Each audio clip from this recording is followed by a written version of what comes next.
said, I have worked at a handful of different startups, all in the Bay Area. I actually started my career as a recruiter. So hiring has always been really close to heart for me. I think getting the foundations right is what's most important. There's definitely no silver bullet when finding high performing sales reps. So figuring out what those basic fundamentals are without your process will help make it a little bit easier. So again, have worked at different companies like Zenefits and Lever. I've hired probably over 300 SDRs in my my career, and I'm proud to say that I've promoted at least 75 of those into different roles, whether those be account executive roles or anything else cross-functionally. So that's kind of my background. So if I tend to gear a little too far on the SDR side, feel free to pull me back. But as I was mentioning when we were all just kind of gathering the call, that these frameworks will hopefully be helpful for everyone in the type of hiring that you're looking for top performers. So we can jump right in.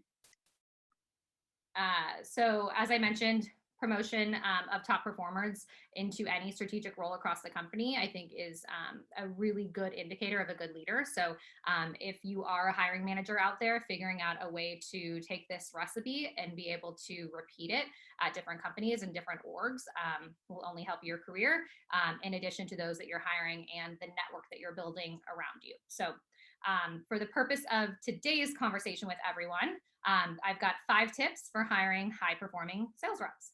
So the first one we're going to start with is the difference between a job description versus an impact description.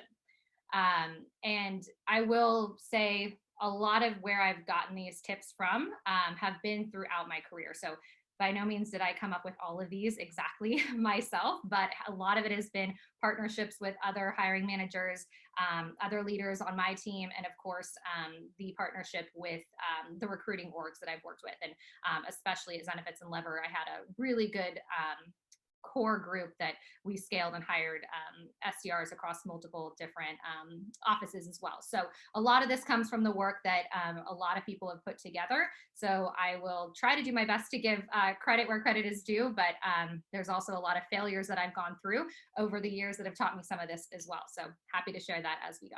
So that will be the first that we dive into. Next will be eliminating unconscious bias during the interview process. The third will be leveraging technology and being data-driven in your decision-making. The fourth will be themes and questions to evaluate top performers, especially green candidates. And then last, we'll wrap up with some ideas of role plays that you can do during interviews with feedback incorporated. Right. So the first one. So this is really one that sticks out to me from when I did work at Lever. This is something that we did really well. Obviously, being an applicant tracking system, hiring and candidate experience was at our core. But it stuck with me over the years, and it's really how I think about when I need to hire people, making sure that I have what the foundation of the role actually looks like, as opposed to what the job is. There's a quote from Mindy Grossman. She is the CEO of Weight Watchers, and I'll just read it for you guys quickly. I've always had a philosophy that position doesn't define power, impact defines power. What impact are you making on people, and what impact are you making on business? And so anytime I've hired someone, I like to think of it through that lens. It's not about the amount of experience that you have, the number of years. It's not even about like what your day-to-day role is and what your responsibilities are. And it's definitely should not be about the prerequisite of the degree and skills prior to interviewing for the role, especially in these entry-level sales positions. I mean, we're not doctors, we're not performing surgeries. We are talking to people and communicating and driving revenue. And I think there's, a lot that can be learned through mentorship and through the role itself. So if you're actually looking at what impact that person is going to make at the company, you're thinking about it in the big picture and more long-term. So some easy ways of transitioning job description into impact description is describing where the role fits within the organization and what functions they're going to be performing. And language like you will own, you will run is much more empowering than you will do this or that. And another piece that I like, and most managers have to already do this regardless of if it's at the hiring front or once you've actually brought someone on board, is like a 30, 60, 90 plan. And so I think having those expectations at the very beginning when you're hiring someone, within 1 month, you will be expected to do this, within 3 months, within 6 months. And it actually is proactively giving not only the candidate, but yourself the opportunity to really set the tone of what the impact of this role is going to be. And then on a greater scale, what value will this role bring to the company? So one of my favorite things, seems very basic, but again, can be very impactful. So we will move on to number 2. Eliminating unconscious bias. Another great quote, because I think we don't want to be biased. I like to think that all of us have the best intentions, but unfortunately, studies in human nature have shown differently. And so this quote is, human beings are poor examiners, subject to superstition, bias, prejudice, and profound tendency to see what they want to see rather than what is really there. And so I think there's 2 really quick, easy ways that you can start to eliminate that unconscious bias within your interview process. And those are, first is diversifying your interview panel. So making sure that you not only as the hiring manager are part of it, but also having a cross-functional manager. So for example, at Brex, we tend to have a sales manager on the interview panel with an SDR manager, because that is the org that we support. And so we want to make sure that they're seeing the same things that we are, and this is someone that they want supporting their team. And really, really important to me is having a peer, someone that's actually in the weeds on a day-to-day that's on the interview panel as well. So someone that the candidate can feel comfortable asking questions, you know, are they selling me on sunshine and puppies, and really it's something totally different? And what does success actually look like? And how many hours do you work during the week? And can really dig into that. And I think that that allows just a level set of different people throughout the org that are interviewing the candidate that you're putting through the process. And then secondly, this one I think tends to go under executed on, I guess you could say, is training the people that you're interviewing. So believe it or not, there are a lot of things that you cannot say during interviews. And I think we take for granted that because we've been hired and we're working at a company, like, sure, I can go interview that person. But like, what type of things are actually legal to say? I'll never forget, I won't name the company, but I did have an SDR that was interviewing and asked someone what year they graduated. And this person happened to be someone that was older than them, and ended up being something really awkward and uncomfortable for the candidate. And so even asking, where are you from? Where do you live? Things like that can be really off-putting. And I think when you're trying to hire top performers, you want to make sure that they're comfortable in the interview process, because when someone feels safe and comfortable, they're going to perform their best. And that's where you're wanting to evaluate the best of the person. So always training your people before they walk into an interview on their own is super important. And part of that is balancing the selling and the interviewing. So an example of that is your top performing sales rep probably isn't going to be your top interviewer. Think about what you want to clone. And by all means, as a sales leader, I want to clone my top performing reps.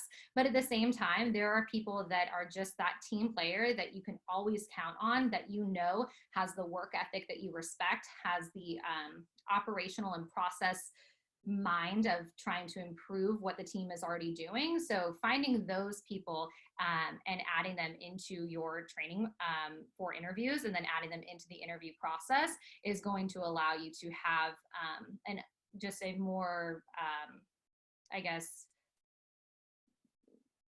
well-rounded interview panel, I guess you can say.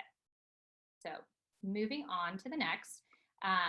This part, as far as like leveraging technology and data, also goes back to the eliminating of bias. So aside from like some of the operational and strategic things, here's more of like the technical things that you can actually do throughout your interviews. I don't know if anyone has ever used an applicant tracking system or not. Not sure if there's startups on here that can or have budget for an ATS, but if you do, I think they're great to use. They're very similar to a CRM. So for a sales team having to keep track of their pipeline, same thing on the candidate side of the house. And what I really like about them is it allows you to make data-driven hiring decisions. And when you're looking to hire top performers and you're looking to scale a team quickly, there's a lot of things that can happen. And a lot of things that can go wrong. And so one thing I've learned over the years is really paying attention to the source of hire. And what I mean by that is similar to your sales funnel, where are your leads coming from? So where are your candidates coming from? How many of them are actually inbound applicants? How many of them have been sourced by one of your recruiters where they had no idea about the company before? And then how many of those are referrals? And there should be a healthy balance of those throughout your funnel, or you're going to start to see an unhealthy balance of the quality of candidates. And I think referrals is a great way to get people that you trust, that you know work well with the people on your team. In fact, it's probably how we have hired the majority of our sales team at Brex. But at the same time, referrals is like the slipperiest slope to getting you to a place where you're not representing D&I initiatives. And so, and you can think about that is because if I'm referring all of my friends and everyone that looks like me and has my same background and has worked at same companies and has the same skill set as me, maybe went to the same college as me, all of a sudden you no longer have like a diverse sales team. And so being able to track that data and make sure that you're making the right decisions and just honestly keeping it in the forefront. I think it's something that you have to look at day in and day out. There's no quick fix to it, but making sure that that is a lens that you're using, I think is really important too. And then the last thing I'll say about technology and data in order to eliminate bias and find those top candidates is scorecards. So one thing we did at Lever that I really liked was instead of like a 1 through 4, we did 1 through 5. So there was no middle fence. So anyone that interviewed a candidate was obviously filling out a scorecard after based on the criteria that we had built out in the different types of interview questions, which we'll jump into next. But basically it got us to the point where we were asking ourselves, if you wouldn't lay your own reputation on the line for this person, don't hire them. So it made it really, I don't want to say easy, but pretty cut and dry towards the end of the day. So that brings us to themes and questions to evaluate top performers. When I mentioned earlier, as far as who to put on the panel, I mentioned a hiring manager, a cross-functional manager, and then also a peer. The way that we have built these interviews out is that one person is responsible for interview 1, another person is responsible for interview 2, and the last person is responsible for interview 3. And so this is a really clean way of keeping your interviews very consistent. And I mentioned earlier about evaluating candidates, especially green candidates. A lot of the times you don't have the opportunity of asking, well, tell me about your previous role. Tell me about the quota attainment that you had. Tell me about your deal cycle. And so when you don't have prior experience to leverage in an interview, you really have to go after what some of the intangible skills are and ask them a lot of open-ended questions. So the first interview that we focus on is evaluating whether the person is coachable, how they're able to handle failure, and are they able to navigate change. And so some example questions, and we'll share this deck after. You're more than welcome to take these questions and roll them out into your orgs. But one question would be, tell me about a time when you received feedback. So not only do they have to be honest, they have to be able to tell a story, and they have to be able to tie it back, showing themselves as someone that is coachable. And if they're not, you're going to see that right away. Tell us about the biggest change you had within your previous employment. And if they didn't have previous employment, obviously you can tie it back to school or within an organization or an internship that they had, but the goal would be that they're navigating change. And then also talking about a failure. And there's definitely additional layers to these questions that if anyone is interested in, I'm happy to go deeper offline, but for the sake of time, I'll move over to what the second interview would look like. And that is organization and ability to think on their feet and problem solve. Again, a handful of questions that you guys can take a look at after if you're interested. And lastly, interview 3. So communication, and competitive and driven. So for myself and my managers and people that I've worked with over the years, these are a lot of the themes that we have come up with as far as what we look for in top performers. We've literally looked at all of our top performers, stack ranked, and said, where would we, if we had to go backwards in time, stack rank these people based on these themes? And that's where a lot of these ideas have come from. Hopefully there's something similar to what you're looking for in top performers. If they're not, feel free to adjust and tweak these. But again, a really strong framework, because if you're running every candidate through these same themes, then you're evaluating all of them on the same playing field. And that's another way of eliminating unconscious bias, because if someone does come in that has X amount of years of experience, you might find yourself changing the conversation and just talking about their previous experience and what their success or failures look like. Here is a solid way where you can give someone that doesn't have that experience the same opportunity to tell that same story about where their strengths and opportunities are. We'll move on. And the last one is role playing with feedback incorporated. So while role playing can be totally awkward and something people cringe at, it's something that all salespeople should get comfortable doing, because you end up being a better performer just because of role playing at every level of your career. So this is something, so again, these correlate with the first, second, and third interviews that I shared on the previous slide. But the ultimate goal is evaluating for coachability again. So are they able to implement the feedback? Are they able to pivot, listen, and confidently give you a second pitch after you've given them feedback from the first one? So these are 3 examples that we've done at Brex. I think the most important thing to take away from the idea of role playing in interviews is the feedback factor. So allowing them to pitch for you. And I've seen some terrible ones where people are like, please, can I start again? And it's like, sure, go for it.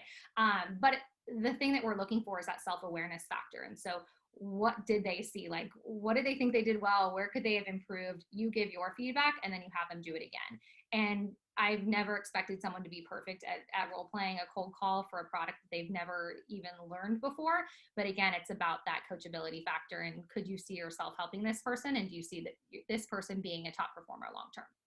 So those are the 5 tips. Hopefully I didn't talk too quickly. Like I said, you will get this deck and it's also been recorded. And if there's anything outside of these 5 that you guys have questions on, or if you want me to go deeper, we can open it up for some questions now as well.